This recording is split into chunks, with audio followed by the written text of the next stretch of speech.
Patrols and warned residents to lock their doors and windows and increase indoor lighting. Los Angeles police today added more killings to those already linked with the murderer called the Night Stalker.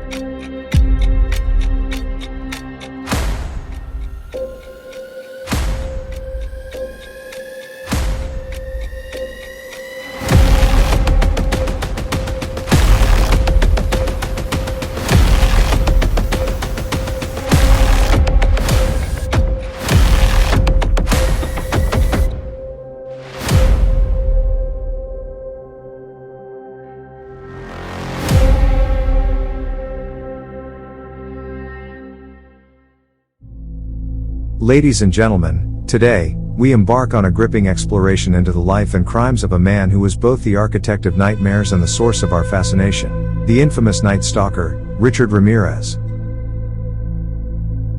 Imagine a world where terror knew no bounds, where fear walked hand in hand with darkness. Born on February 29, 1960, in El Paso of Texas, Richard Ramirez's life took a sinister twist that would forever imprint his name on the annals of criminal history. But the path that led him to infamy was far from simple. Ramirez's early years were marked by a turbulent family life, exposure to violence, and a dance with the shadows of drug abuse. A childhood accident that left him with head injuries would later raise unsettling questions about their role in shaping his violent tendencies. In 1984, Ramirez began a reign of terror that would grip Southern California in a vice of fear and unease until his capture in 1985. His crimes ranged from gruesome murders and sexual assaults to bone-chilling home invasions, each selection seemingly arbitrary. Join us now as we unravel the twisted tale of Richard Ramirez, a man whose name sends shivers down our spines and beckons us into the heart of darkness. It's a story that will both chill your soul and ignite your curiosity.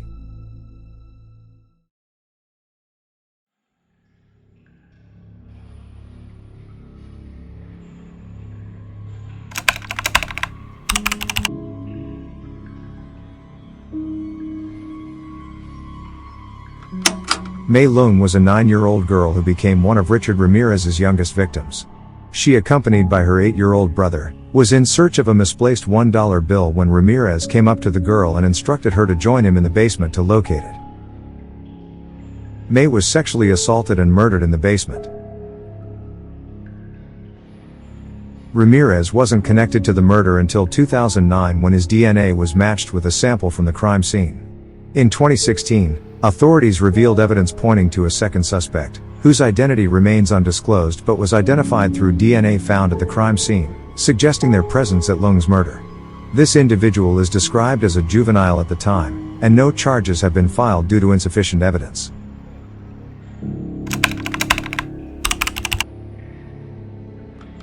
Jenny Vincow was a 79-year-old woman who was brutally attacked and killed in her apartment in Glassell Park of Los Angeles.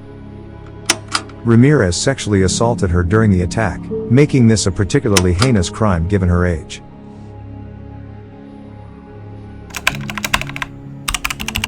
On March 17, 1985, Ramirez attacked 22-year-old Maria Hernandez outside her home in Rosemead, California, shooting her in the face with a handgun after she pulled into her garage.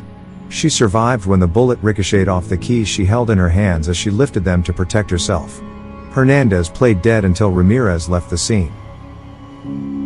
Inside the house, her roommate, Dale Yoshi Okazaki, heard the gunshot and ducked behind a counter when she saw Ramirez enter the kitchen. When she raised her head to get a look at what had happened, he shot Okazaki once in the forehead, killing her instantly.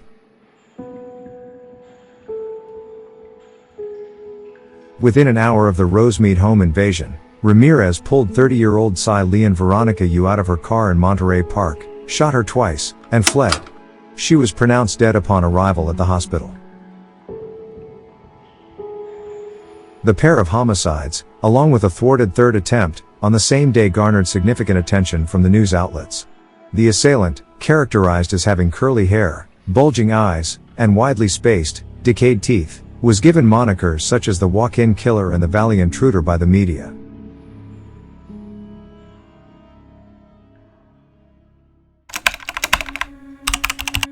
On March 27, 1985, Ramirez entered a home that he had burglarized a year earlier just outside of Whittier in California, at approximately 2 a.m. and killed 64-year-old Vincent Charles Zazzara with a gunshot to his head.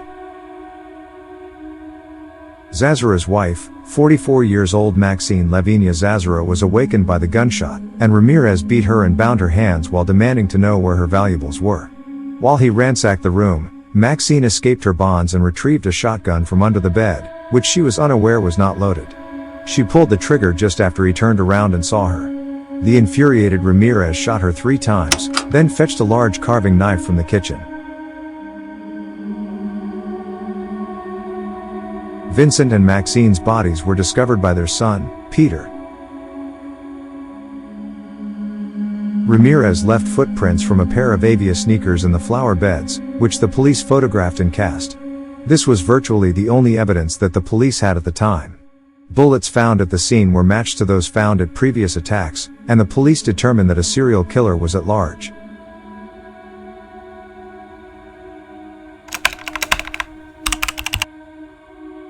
On May 14, 1985, Ramirez went back to Monterey Park and infiltrated the residence of 66-year-old Bill and his 56-year-old disabled wife, Lillian. Catching Bill off guard in his bedroom, he fired a gunshot to his face.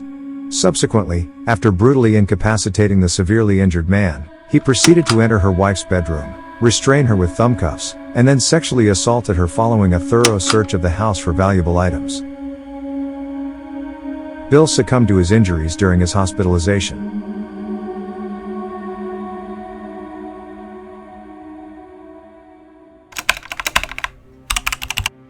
In the evening of May 29, 1985, Ramirez arrived at Monrovia in a stolen vehicle and made a visit to the residence of 83-year-old Mabel Ma Bell and her 81-year-old disabled sister, Florence Nettie Lang. Finding a hammer in the kitchen, he bludgeoned and bound Lang in her bedroom, then bound and bludgeoned Bell before using an electrical cord to shock the woman. After raping Lang, he used Bell's lipstick to draw the satanic pentagram symbol on her thigh as well as on the walls of both bedrooms. 2 days later, the women were discovered in a comatose state with severe injuries but still alive. Bell eventually succumbed to her injuries while in the hospital. The following day, Ramirez used the same stolen car to reach Burbank and covertly enter the residence of 42-year-old Carol Kyle. At gunpoint, he bound Kyle and her 11-year-old son with handcuffs, then ransacked the house. He let Kyle go in order to guide him to the location of the family's valuable belongings. He then raped her repeatedly. Ramirez also issued repeated commands for her to avert her gaze from him, telling her at one point that he would cut her eyes out. He made his escape after retrieving the child from the closet and binding the two together again with the handcuffs. The series of murders attributed to Richard Ramirez in Los Angeles persisted until he departed for San Francisco. The victims included 75-year-old Mary Louise Cannon, 16-year-old Whitney Bennett, 60-year-old Joyce Lucille Nelson, 63-year-old Sophie Dickman, Leela, and Maxon, along with Niding Chainarong Kovananth, Somkid Kovananth, Sakina Abowath, and her spouse Elias Abowath.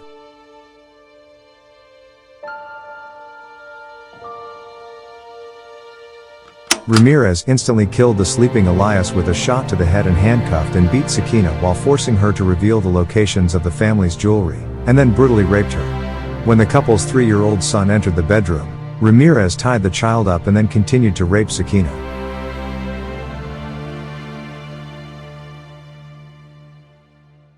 Ramirez, who had been following the media coverage of his crimes, left Los Angeles and headed to San Francisco. August 18, 1985, saw him breaking into the residence of 66-year-old Peter Pan and 62-year-old Barbara Pan. He shot the sleeping Peter, then beat and sexually assaulted Barbara, before shooting her in the head and leaving her for dead. At the scene of the crime, Ramirez employed lipstick to draw a pentagram on the bedroom wall along with the message "Jack the Knife." Once again, at the crime scene, Ramirez left a distinctive shoe print that detectives managed to uncover and link to a specific pair of Avia shoes that were relatively rare at the time. The lead detectives, Frank Salerno and Gil Carrillo, reached out to the manufacturer of Avia shoes and were able to obtain information about the soles of the shoes. Upon investigating their availability, it was revealed that only 6 pairs of this particular model in men's size 11.5 were in existence across the United States. 5 of these pairs had been shipped to locations in Arizona, and 1 was sent to a shoe store in Los Angeles, indicating that the single pair of that size and type in California belonged to the Night Stalker. When it became apparent that the ballistics and shoe print evidence from the Los Angeles crime scenes matched those at the Pan crime scene, San Francisco's then mayor, Dianne Feinstein, publicly disclosed this information, including the gun caliber, during a televised press conference. This breach of information infuriated the detectives on the case, as they were aware that the killer would likely be monitoring media coverage, providing him with an opportunity to dispose of crucial forensic evidence. Consequently, Ramirez, who had indeed been following the press, discarded his Avia sneakers over the side of the Golden Gate Bridge that same night. He remained in the area for a few more days before eventually returning to the Los Angeles region.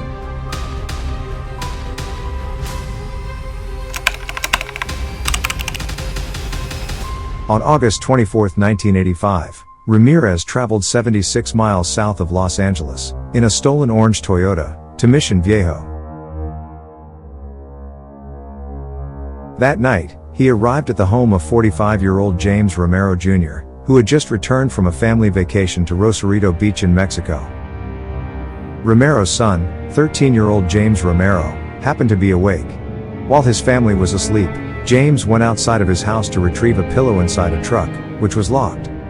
When he was outside, he heard a rustling noise. Assuming it was an animal, James went to investigate the noise but did not notice anything unordinary. James then went into his garage to begin working on his minibike before hearing Ramirez's footsteps outside the house. James saw Ramirez outside, woke his parents, and noted Ramirez's car details and part of the license plate. Romero then called the police, thinking James had scared off a burglar. After this encounter, Ramirez broke into the house of Bill Carnes and his fiancée, Inez Erickson, through a back door. Ramirez entered the sleeping couple's bedroom and awakened Carnes and shot Carnes 3 times in the head before turning his attention to Erickson. Ramirez told her that he was the Night Stalker and forced her to swear she loved Satan as he beat her with his fists and bound her with neckties from the closet. After stealing what he could find, Ramirez dragged Erickson to another room before raping her. He then demanded cash and more jewelry and made her swear on Satan there was no more. Before leaving the home, Ramirez told Erickson, "Tell them the Night Stalker was here." Erickson untied herself and went to a neighbor's house for help. Surgeons removed 2 of the 3 bullets from Carnes's head, and he survived his injuries.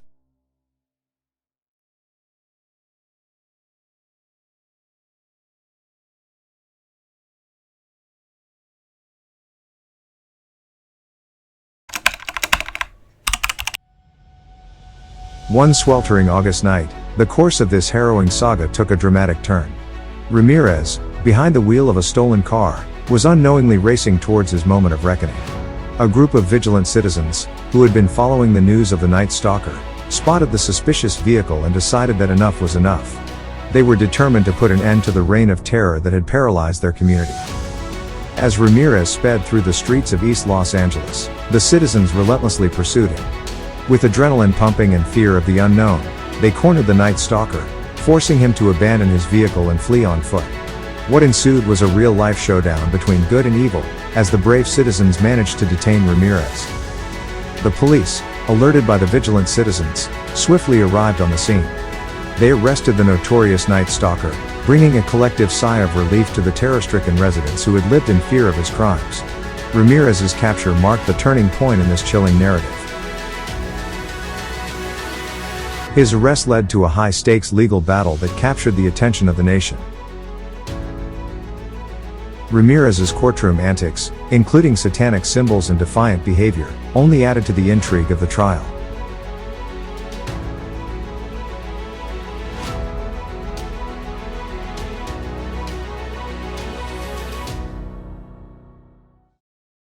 Yet, the evidence against him was overwhelming, and justice prevailed.